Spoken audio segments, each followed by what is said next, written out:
So there's two ways to think about alienation. One is the behavior that the parent is doing to turn the child against the other parent. And there's some reason to believe that occurs in about 80% of divorce. Then there's the smaller set of cases in which the child becomes turned against the other parent. So some parents do it a little bit and it doesn't make a big splash. Some parents aren't very effective. It's very transparent and the kid doesn't kind of fall for it. Some parents don't have enough access. So even though they're trying, they can't kind of get any purchase, in that direction. So there's a large number of parents who are doing some aspects of this. And then there's a smaller set, but still meaningful, of kids who come to believe that they hate the other parent and will cut them off. That was the first part. The second question you asked was, the first one was how common is it? What was the second part? Yeah.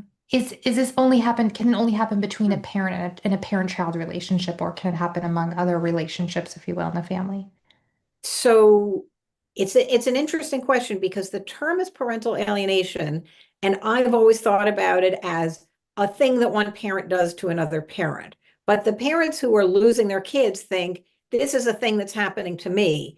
And I do know cases where it was an aunt and not the parent who did it, or the grandparents. I know a case where trying to think of what the story is. Like the dad was married to a woman, and I think the woman died, and the parents of the woman who died, the mother, sort of took the kids away from the dad. So that's a case where it's parental alienation because the dad lost his kids, but it wasn't the mom because she had passed away. It was her family.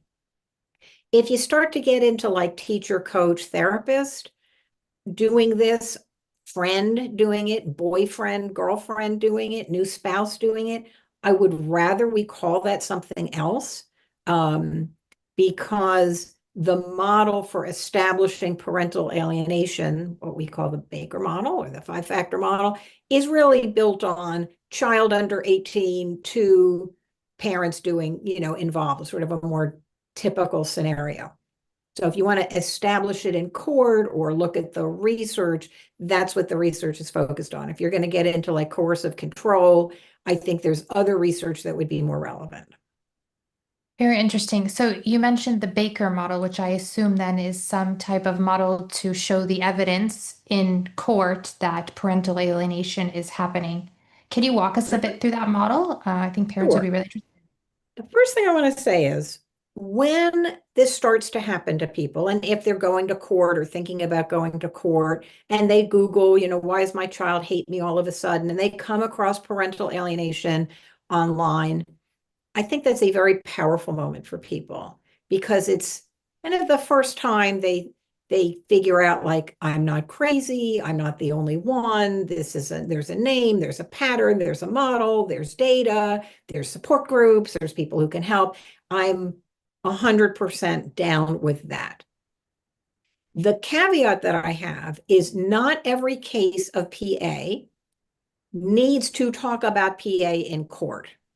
We Mhm. do have a model, and I'm happy to go through it. It's my model. I love it. I believe in it. The research is there, but that doesn't mean it helps to talk about it in court. There's